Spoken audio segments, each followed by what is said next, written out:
UFC 323, Dvalishvili versus Yan 2, full card breakdown. First fight on the card, we have Muhammad Naimov versus Myron Santos. Gonna go with Myron Santos for the win. He's a good young fighter. He's only got one loss. He just came off a big win off of Sadiq Yosef, and I just think the momentum's going to carry him. He trains out of Extreme Couture, so he's going to be very ready to fight, well prepared. So, yeah, I think he gets it done by decision. Next fight on the card, Mansour Abdul Malik versus Antonio Tricoli. I'm going to go with Mansour Abdul Malik. He really likes to come forward. He likes to try to knock people out, and that's kind of what I think he's going to do to Tricoli. I think Tricoli's going to try to withstand the storm and try to strike with him and wind up getting clipped. I don't really think Tricoli's very good. He did get standing guillotined by Trayshawn Gore, so yeah, I don't think he's the best fighter, and he's kind of on a losing streak. Also got slept pretty badly by Shara Bullet, so yeah, I'm gonna go with Mansour Abdul Malik to win this. Next fight on the card, Iwo Baranowski versus Ivo Aslan. I'm gonna go with Baranowski by submission. He's pretty much only got stoppages on his record. Yeah, he hasn't really fought in the UFC. He only fought on the Contender Series. But Ivo Aslan's on a two-fight losing streak, and I don't really think he's that good. Anytime he's fought in someone good, he kind of lost. So yeah, I'm going to go with Baranowski by submission, probably round 2. Next fight on the card, Edson Barboza versus Jalen Turner. This is going to be a good fight, but a bad fight too, because both of these guys have shown some flaws in the past couple of years, and I truly think the loser is going to wind up retiring or getting cut. Edson Barboza is great. He's really fast, really powerful, really explosive, but on the other hand, he's 39 years old. Father Time is undefeated. His past couple fights, he's looked 39 years old. So I don't know if he has the ability to get it done. Jalen Turner isn't quite as old, but hasn't been doing very good. He retired for a little bit and then came back. He might have lost the killer instinct after what he did to Bobby Green. He murdered him, and then he kind of let Manny Moicano off the hook. So he might have lost that killer instinct, but I still think if he fights smart and doesn't let Edson Barboza get his kicking game going too well and march him down, Jalen can use his reach and his advantage and eke out a decision against the very old but still pretty good Edson Barboza. Next fight on the card, we have Marvin Vettori, the Angry Orc, versus Bruno the Hulk Ferreira. I'm going to go with Marvin. Marvin doesn't feel pain. He can just eat a million shots. And Bruno Ferreira can too. And they both like to strike, and they both like to get after it and march their opponent down.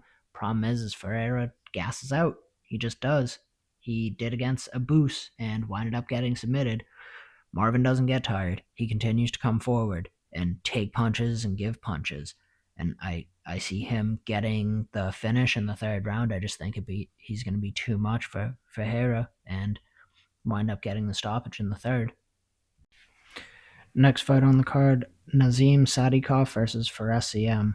I'm going to go with Sadikov. I think he's got good power. He's going to put it on ZM, and ZM is just going to not be able to withstand the fire and eventually give up like the typical French person that he is. That's kind of what French people do. They come under heavy fire and crack and give up.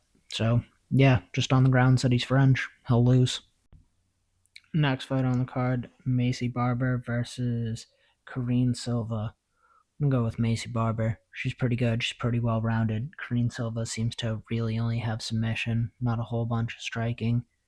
Macy Barber has, gotten overwhelmed by a not very good striking submission artist and Roxanne Modafferi. But if you chalk that up to a fluke, the only other loss she has is to Alexa Grasso. So I think she's just going to be able to get it done. Silva really doesn't have hands, so I'm going to go with Macy Barber. Next fight on the card, Terrence Chinny McKinney versus Chris Duncan. I feel like such an idiot because I'm going to actually pick Terrence McKinney getting it done by submission. The reason is Chris Duncan is from Scotland, and people from over England, Scotland, Ireland, they just can't wrestle, man. They just can't. And Terrence McKinney has been wrestling and going for submissions in his last couple fights because he realized he might not have the chin to go there and stand and bang with people. That being said, he might find himself in a striking exchange, and Chris Duncan will put him to bed. But yeah, I'm probably going to eat my words, but I'm going to go with Terrence McKinney by first round submission. Next fight on the card, we have Grant Dawson versus Manuel Torres. Big step up in competition for Manuel Torres, so I'm going to go with Grant Dawson. I think Grant Dawson's a well-rounded fighter. He's good on the ground. He's good on the feet. He's good in clinches, submission. He just has had some setbacks in his career. Torres, I think, has tremendous knockout power and can put a lot of guys in the lightweight division out cold. Thing is, I don't know if he's going to be able to keep the fight on the feet, and I think he's just going to get out wrestled, out scrambled. And I'm going to go with Grant Dawson by third round submission. Next fight on the card, Jan Blachowicz versus Bogdan Gustav. I'm going to go with the Polish power, Jan Blachowicz, getting it done. At his age, he's still got that legendary Polish power. Gustav likes to strike. He likes to keep it standing. So does Jan. But the thing is, man, Jan just puts a beating on people. Like, look at what he did to Ankalaev's legs and Reyes's ribs, and who can forget the head kick on Luke Rockhold at the end of the round? Like, and then the left hook breaking his jaw. Jan cracks, man. Jan cracks. So yeah, I think Bogdan Gustav is going to try to stand and bang with him and wind up getting put out cold. I'm going to go with Jan Blachowicz, second round knockout. Next fight on the card, Henry Cejudo versus Peyton Talbot. I think this is a layup for Henry Cejudo. They're giving him an easy, winnable fight for his retirement fight. Henry Cejudo was a two-division champ. He beat some really, really, really good fighters, including Demetrius Johnson and TJ Juiced Up Dillashaw. Henry's great. He left for stupid reasons and then was rusty, and when he came back, he was half in, half out. He knows this is his last fight. He's all in. He's going for broke. Peyton Talbot, on the other hand, kind of got fraud checked recently, and he's not very good. He's just someone the UFC wants to market because he's zesty and like skateboards and they think he's cool. But let me let y'all in on a secret. That's all a construct, man. Peyton Talbot is a fake construct. He wrestled in high school and said he had never heard of the UFC. Impossible. No kid that wrestles in high school has not heard of the UFC. That's just an outright lie. So he's trying to build his image instead of working on his fighting.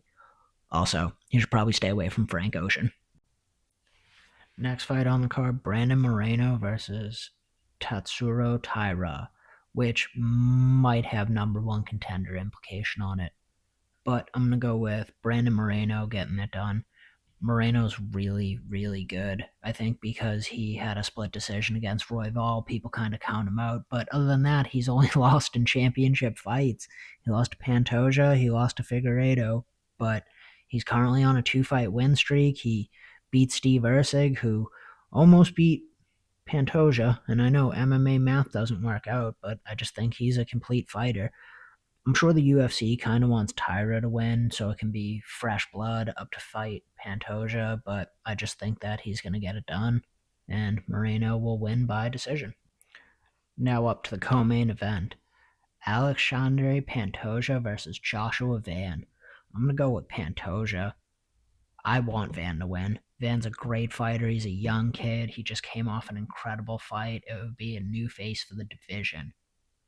Thing is, man, Van really likes to stand and come forward and bang, which is great and it's exciting to watch, and Pantoja's really good there too. The thing is, Pantoja's well-rounded, and people don't give this guy his flowers. They really don't. He even said it himself. He's a really good fighter. He doesn't understand the booze. I don't either. He's a very good fighter, and he's probably one of the best in the game, but he's just at flyweight, so people don't give him the respect that he deserves. I think Pantoja's going to wind up finishing him, too. Joshua Van's never been in a 5-round fight, and he's just going to wind up getting exhausted, and Pantoja is going to wind up submitting him in the third or fourth round when he's just too tired, tries to keep it stand and bang, and Pantoja just takes him down and will submit him. So yeah, Pantoja is going to retain his title and never get the respect he deserves, except for from me. Final fight of the night for the bantamweight title. Merab goes to make his fourth title defense of the year versus Peter Yan, the man he has beaten before. I can't really pick against Merab. No one can. People might not be a fan of his fighting style, but let's be honest, Merab is really, really, really good and has been completely unstoppable. So, yeah, I'm going to go with Merab getting it done. I think Jan is great. He's going to have a better chance than most other guys, but Merab's undeniable at this point, and I think Jan's going to lose and move up to 45, and that's just how it's going to go. So, yeah, I'm going to go with Merab getting it done. I don't think he'll finish Peter Yan, but he'll win a classic Merab dominant wrestling decision. Might be a little boring, but it works. It's super effective. So yeah, Merab will wind up winning by decision. And that's my full fight card breakdown and picks for the fights.